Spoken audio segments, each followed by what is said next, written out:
think it's been very challenging and I would say very interesting times since March. I think when India went into lockdown after Prime Minister Modi announced that we would not be going out of homes except for the very essentials. I think, and this is the time we really learned what essential as a word actually means. And I think it also ended up being a litmus test for a lot of businesses because when we build businesses we talk about what is the pain that the business is trying to solve, or what is the issue or the service that is so critical to the consumer or to the customer that the business is trying to provide. And COVID really did a very strong stress test on all of our businesses. And I think the food as an ecosystem, or the food businesses and supply chains, while they seem to be falling under the essential category, I think the road during the COVID time was not smooth. I think it was very rocky, and a lot of different kind of challenges were faced and observed. While some of the mandis really became the ground for transmission of COVID, and I think a lot of mandis remain on and off in a very sporadic and irregular manner, leading to a lot of challenges in the overall supply chain. I think, and it was very important for them to function. We saw that a lot of people who came out, like the mandis are off, farmers started bringing their produce directly to the consumers. Many, probably 100 startups came about, which were trying to help take the food or the produce from the farming communities to the consumers. The consumer preference itself changed. They stopped going to the retail shops. Some of them felt food was the only entertainment, and they went about getting the best possible food for an entertainment perspective, while the others thought about conserving cash and really focused on buying what is really essential. There was a crazy impact in logistics. Like we as Ecozen, when we were trying to maybe take some amount of pomegranate from Karnataka to Delhi, our even after permissions, our trucks logistics got stuck, and we were almost in fear of losing the produce because the permissions became an issue. The logistics cost went out of the roof. Like if the air freight charge for taking food or anything is like around 30 to 35 rupees per kg from say Pune to Kolkata, the same price went up to around 65 rupees per kg for transporting perishable produce from Pune to Kolkata. We had phenomenal mangoes this year because a lot of exports of Alfonso, etc., didn't really happen. And it was a big stress for the growers. While the positive thing was that this year was not the bumper production year for the crop as well. While we also saw that the produce was there and farmers had already sown and that crop was available, we also are now seeing that the farmers have delayed some of the sowing of some of the crops. For example, for strawberries in Mahabaleshwar, since no tourists are expected, they are not really looking to sow or grow a lot of produce. So we are seeing reduction in the production as well. Also, like there is issues around reduction in travel celebrations, which is impacting the demand as well. And few other companies which are working the supply chain saw that all of their manforce has moved out to more local locations, like going back to their home before the lockdown happened, or just at the time lockdown was happening, or when it opened up and it was going to happen again.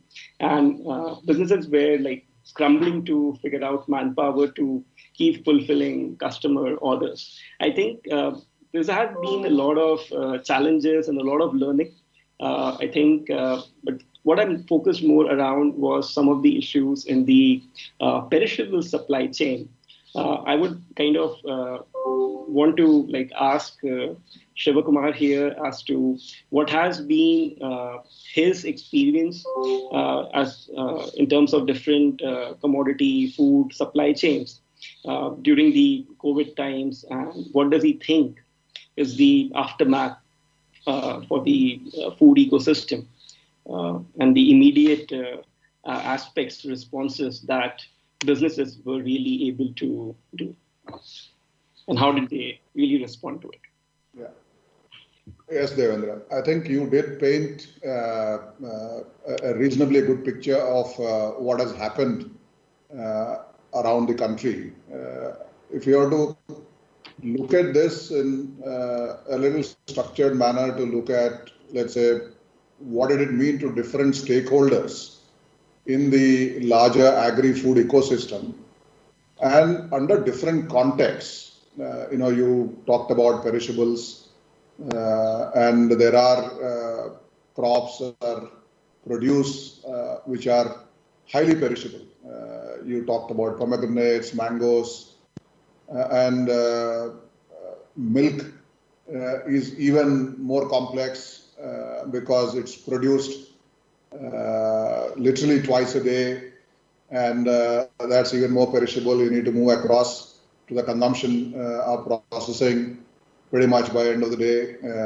And there are perishables like potato, which you can hold but under controlled conditions like cold stores, are relatively less perishables like food grains and oil seeds like wheat and mustard.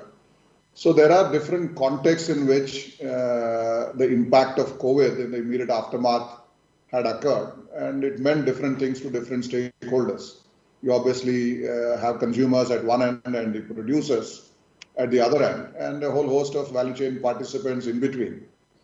The whole traders, the processors, the retailers, the logistics players and all. So yeah, on this canvas, if you are to look at, I think from a producer perspective, it was for larger crops, it was immediately harvest around the time the crops were getting harvested. Wheat and mustard are among the largest crops in Rabi. And besides big crops like mango and potato, which also get harvested around that time. And then, of course, milk, like I mentioned, is a daily produce item. So there was one challenge for the larger crops, that the toil of 3-4 months, you need to sell and encash. And some of that for, of course, the day-to-day living. And some of that also is required for taking care of the Kharif plantation, because within a month, 2 months thereafter, with the onset of monsoon, you need to plant Kharif crops, so you need cash. So what is perishable, you need to see how you preserve and how to move. And even what is not perishable, significant part of it, you need to sell to be able to encash for the requirement subsequently. So I think that is the context, and obviously producer under enormous pressure.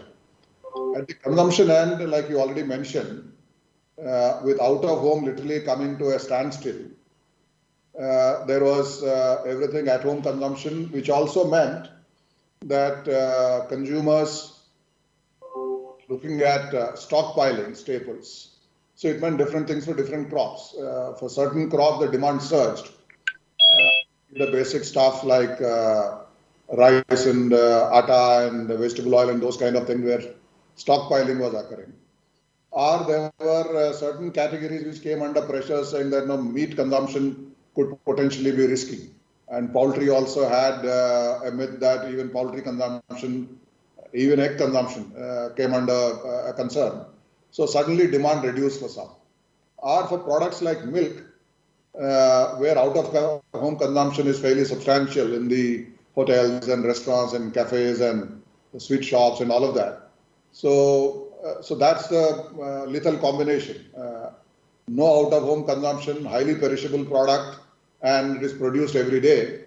So across the segment that we saw, the milk producers probably suffered the most for a more extended periods of time.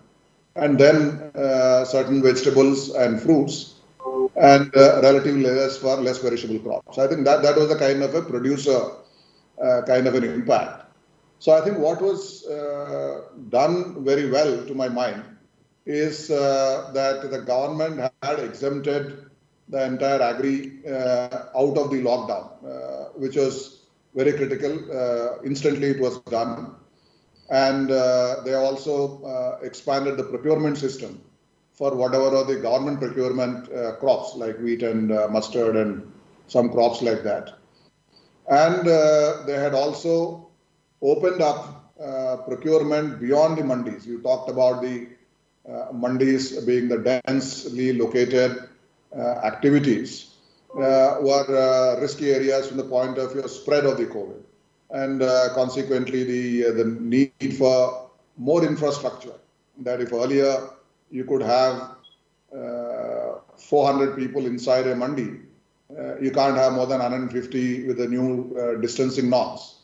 And the overall activity also slows down with other hygienic factors that you need to take care of. So they opened up in many states at a state level, saying that no, you can set up procurement centers outside the mandis. So I think all of that really helped in a quick response. And companies like us, the eChoupal system, whatever that we had expanded literally overnight the additional centers where we could buy, including things like making use of containers as a temporary hubs of procurement so that you're following all the hygiene and distancing norms and are continuing the procurement. I think that helped repair to some extent the damage which was done and a fair amount of salvage which was possible. And beyond, of course, what the government had done in terms of, because of the good buffer stock of food, the distribution which could take care of the poor people as well as the migrant labor across the country. The other point that you also talked about is the whole disturbance in logistics. I mean, obviously, the interstate movement came under bigger trouble because at the borders of the states and at times even at the borders of districts, the checking and the fences and the handshake was in the initial period was very stringent and a lot of concerns given the uncertainty. And therefore that had come to a standstill in perishable products which can't afford airlifting like you're talking about. Across the borders, if they're stuck for even 2 days or 3 days, then we lose the cargo. And major products like even wheat where consumers were stockpiling, you needed to move wheat from one part of the country to another part of the country because production happens only in some states for these crops. I think two very interesting innovations occurred that I must point out. One is how the railways responded. Because because the whole passenger traffic came to a standstill during that period, you had literally empty tracks. So therefore, the railways opened up something which was unthinkable in the past, that you could, full rakes, you can start with multiple origin stations and can build for multiple destination stations. And therefore, that flexibility got opened up. Our mini rakes, that even mini rakes will be applicable at the same standard rates and you could move if there is not enough cargo. So I think those kind of things came in extremely handy and we could move a lot of produce like that from one part of the country to another part of the country depending on where the produce is. Because prior to that, because of these supply chain challenges, the consumer prices went up in the destination markets and the producer prices fell. So that gap widened. And so with all this logistics movement through rail, in addition to whatever that road could support, helped in reducing this difference. The other interesting thing which happened in logistics is the ocean freight inside the country movement. So we moved so many vessels from Gujarat to Tamil Nadu around the coast because we had no interstate waiting time and borders there, and one could move in large volumes. So if you could move only 2,000-3,000 tons in one rake, you could move as much as 20,000-30,000 tons in one vessel. So I think those kind of logistics innovations were the other things which happened. And I think all of this helped in getting on with payments to the farmers and procurement so that the Kharif planting could happen. Fortunately, we had a good Kharif rains in the monsoon, and therefore the planting could happen on time. In fact, this year was at a rapid pace that the planting happened with these kind of activities. So I think the crisis management and resilience, I think some of these when of this magnitude one didn't anticipate, therefore the pressure existed at the beginning. But I think response, whether it is from the government or from the other value chain participants, logistics players or private businesses, I think a lot of that response occurred. And I think we did sail through the immediate aftermath reasonably well after getting up and managing that. I mean, that's what we have seen around the country. I think very interesting in terms of the logistics that you mentioned, that how did you manage to pick up the ocean freight to do domestic transportation and really sort out these border issues and the possibility of fear of people getting infected with COVID and so on. Like many such innovations kind of have happened during the COVID situation.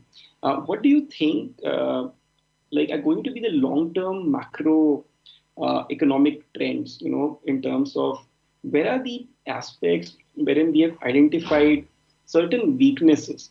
For example, if we look at it in terms, digital commerce really kind of picked up. We realized that in terms of being able to take the produce to the market, if the mandi goes out of the equation, like the farmers are stranded with produce, they are afraid where will we sell it, and the consumers are like, if we are kind of afraid, and they are stockpiling vegetables, fruits, everything for like multiple days. I've seen people who got 2 refrigerators as well at their home for the same. Okay, so like, what do you think have been the weaknesses that or the challenges that have been identified during this time in our overall ecosystem when we talk about the food ecosystem? And what do you think would be the long-term implications for the same? Yeah.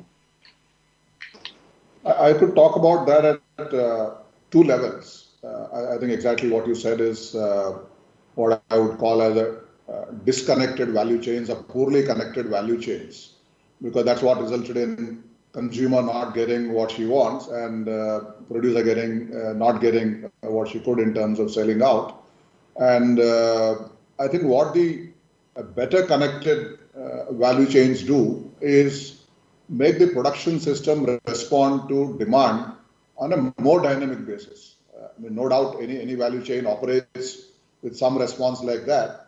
But most often what happens in India for various elements in the food ecosystem and the connectedness not being enough, farmers often plant the crops if they are seasonal or annual crops, unlike, of course, the orchards and those kinds of things which are there for the long term, based on the last season's prices a lot more than what could be the next season's demand, because there's not enough signaling mechanism that connects. Because an important link in our value chains has been the APMC mandis that you also mentioned in the beginning, and I talked about some of the issues there. But from the point of view of a long-term implication, while APMCs are very good in enabling a competitive price discovery, especially they all made sense several years ago, a lot more in pooling farmers together and the buyers together to discover in an open auction mechanism.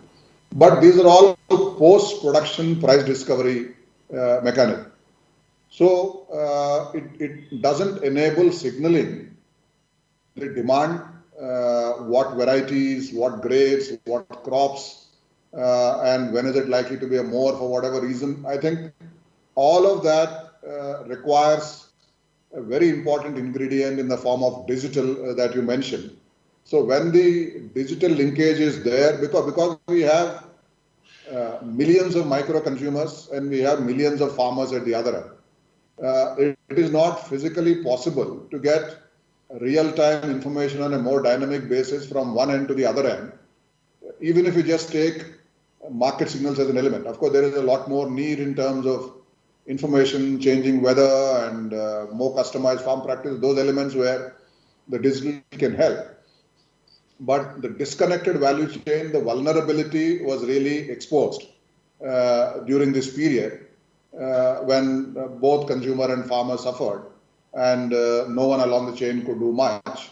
And therefore, how do you make the various institutional engagements and elements which are possible and put whatever building blocks necessary to rectify this weakness of ensuring they are better connected? I think that was one big thing that got underscored during this. It was always known. It is not as if we thought that Indian value chains are well connected and all that. There is a pressure because of these numbers at both ends that I talked about. In addition to that, the level of infrastructure which was inadequate in terms of the movement and transportation, and where required things like climate control storage. You of course know it more than anybody else, given the kind of innovations that you have done in Ecozen in terms of how to look. All of those kind of issues are one aspect. There are also institutional things like derivative markets. I mean, how do you send the signaling of a future? Derivative markets are very important in certain commodities where it is possible. Of course, for others, we need to rely on non-derivative market mechanisms as well. So that is one important weakness that needs to get dealt with. Other one, it is a weakness from a global point of view, and maybe an interesting opportunity from an India's production system point of view when we are having this discussion zooming into India. So there are some countries around the world which are largely import dependent for food. Singapore, for example, or the Middle East, some of the countries in the UAE, for example. So there are certain countries which, given the local endowments and their size and the consumption aspects, depend a lot more on imports. And in the post-Cold War era, when it was felt that world has become a good trading environment, some other countries got complacent and relied only on single origin, or at the most a couple of countries where the food is largely originated. Now, in a situation where either because of pandemic or because of logistics issues, pandemic I mean in terms of hygiene concerns, or because of logistics disruption, that got again aggravated at a global level also. Pretty much like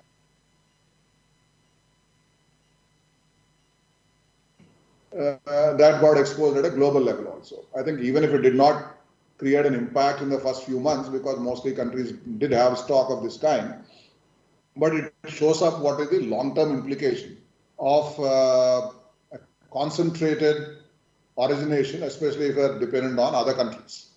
So I think they are now looking at diversifying their production systems. So source diversification. So I think it's a great opportunity for India in terms of building those linkages with largely import-dependent countries and produce for those markets on a longer-term basis. So that I think is also, it's a weakness at a global level, but an opportunity.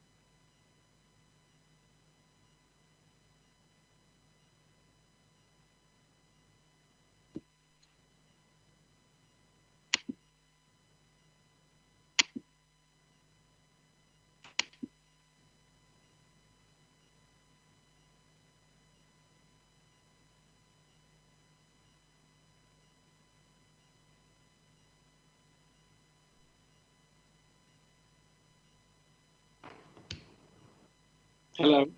Yeah, I lost connection between, but I'm back. Okay. Yeah, no worries. I think I heard you until you were talking about source diversification and it being an opportunity for countries.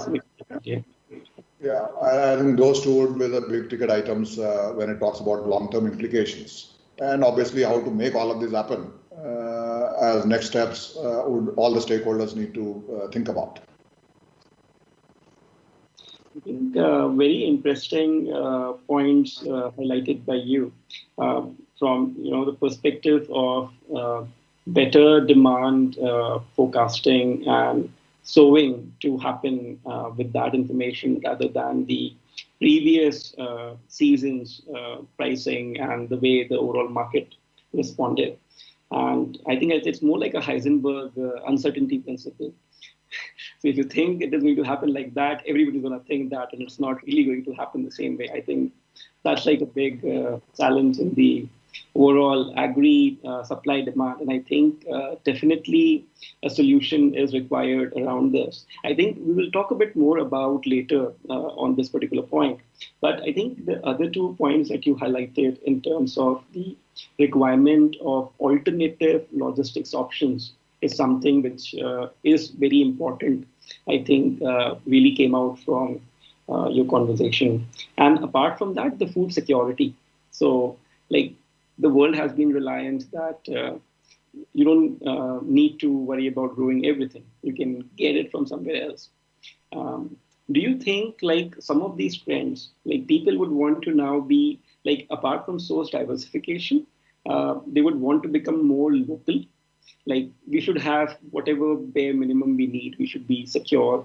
Like may not be even from a perspective of say Singapore as a country, maybe a state as well. That we should be able to figure out things if such kind of crisis hits. We should have the bare essentials that we would need. So like what all these trends with that we see in the food ecosystem during the COVID and how we have managed, what all do you think they are going to remain here even post-COVID? And what opportunities do you see for different stakeholders to really play, or they must really grab them, otherwise they won't survive? What do you think is the role of technology and business models in this kind of a situation, wherein whatever we have learned during COVID has of course happened, and we are not going to forget that. So the market is not going to be the same the way it was before COVID, after COVID. So what do you think would be the opportunities, the role of technology, and the business models that are really required or need to be there in a post-COVID world? Yeah, I think a good broad brush of questions. Let me deal that in 2 parts in terms of the underlying trends, and then come to the aspect of technology and business model innovation that you talked about. Yes, at one level, this whole angle of being more local is certainly something which is visible now. The underlying element there is really in terms of that in what I'm getting, buying, eating, all of that, what is the reliability and trust that I can repose in, because the concerns are of multiple kinds. So one is, of course, the supply chain angle. The other is also in terms of the whole angle of food safety, hygiene. There were, of course, underlying trends that were happening, that the consumers are looking for more safety and traceability, and also some nutrition in the food. But now immunity has also become rather important, given that the disease is not going to go away, the spread is still going to be there, vaccine still needs to be discovered and needs to be democratized and making it available. So given all those kind of concerns, immunity boosting has become also rather important, besides, of course, the convenience. So therefore, what we have seen is where can I place trust would also mean more demand for packaged food, and where can I place more trust? Is there something where they have a traceability that exists? I think some of these are things where that really got accentuated. We have seen this, of course, partly because of the improving awareness, partly because of better affordability and all of that. But this has accelerated the whole thing much more.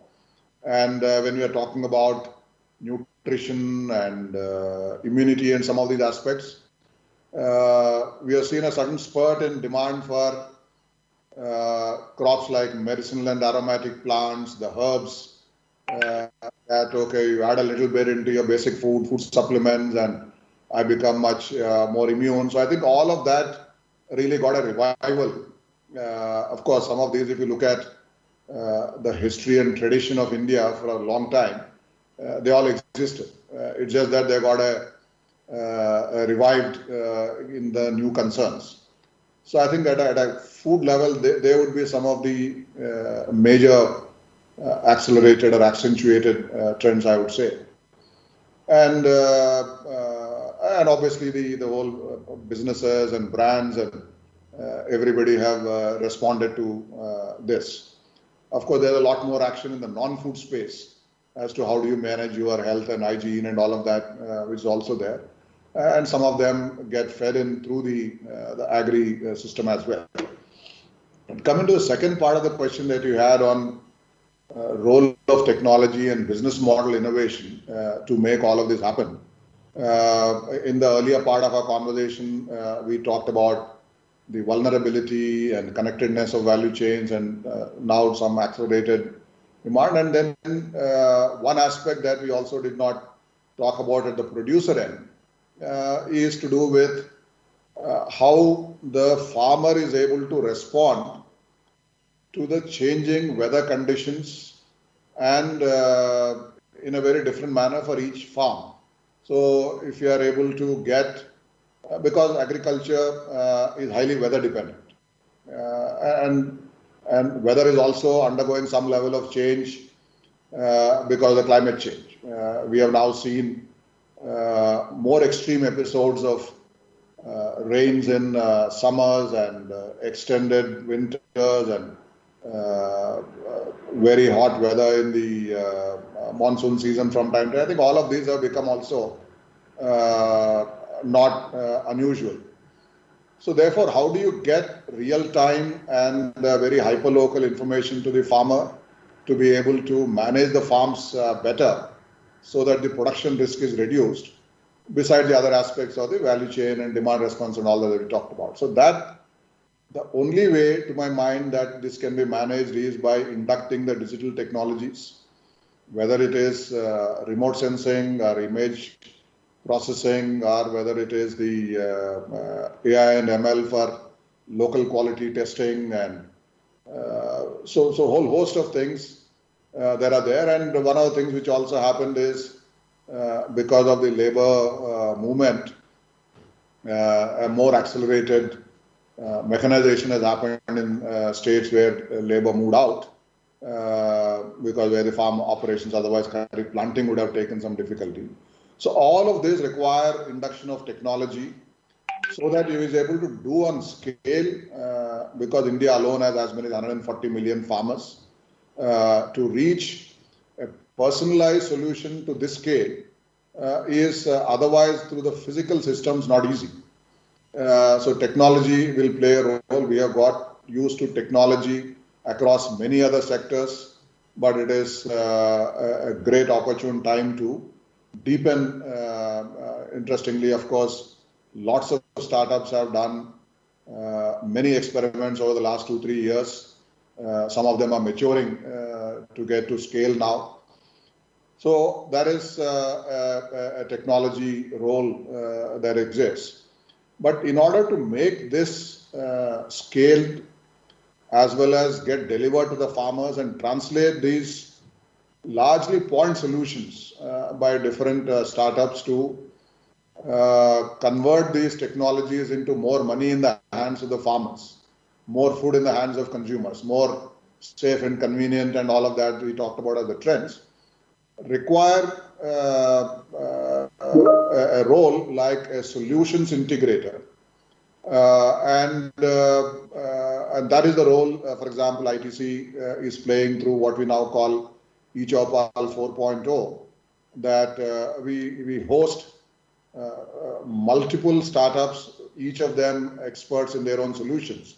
whether it is a hyperlocal weather forecast or it's a remote sensing for assessing the crop stress, or it is drone-based spraying for crop protection, or various customized nutrition for crop growth promotion, or it is quality testing on field, and of course connecting to the markets at the other end. So there are various providers who are good at each of these elements.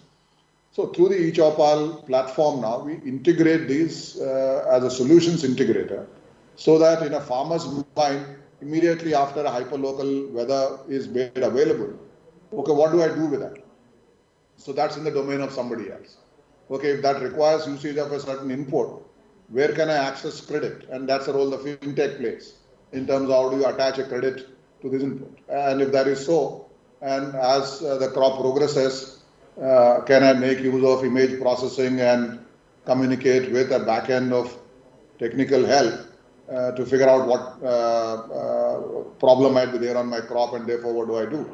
So I think each of them being provided by different legs and different startups are getting integrated, converted into a on-ground delivery of solution through this model. So therefore that's the kind of a business model innovation. How do individual startups convert the technology capabilities into a solution for the farmer? And then how do you transfer all of these to farmers through what we call a physical delivery model? At the end of the day, a lot of things have to be delivered physically to the farmer. A lot of things have to be carried out physically from the farmer into the food ecosystem. And so that integration is also supported by technology in terms of marketplaces and platforms where multiple startups can plug and play. And you talked about digital e-commerce at the other end so that the consumers get connected.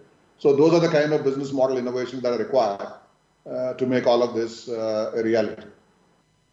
Sure, I think that was very elaborate and really on the point. But I think I would want to ask very quickly, in the interest of time, a different question. You mentioned about disconnected supply chains, mentioned about logistics, alternate sourcing, alternate marketing mediums. Okay, if the mandi is closed, if the logistics is not working, and so on. Better demand forecasting. In light of all of this, what do you think in terms of the policies forward? We had the Farm Bill, wherein we are now enabling market linkage and more alternative methods and mediums. We also had the Agri package, which was announced by the respectful finance minister.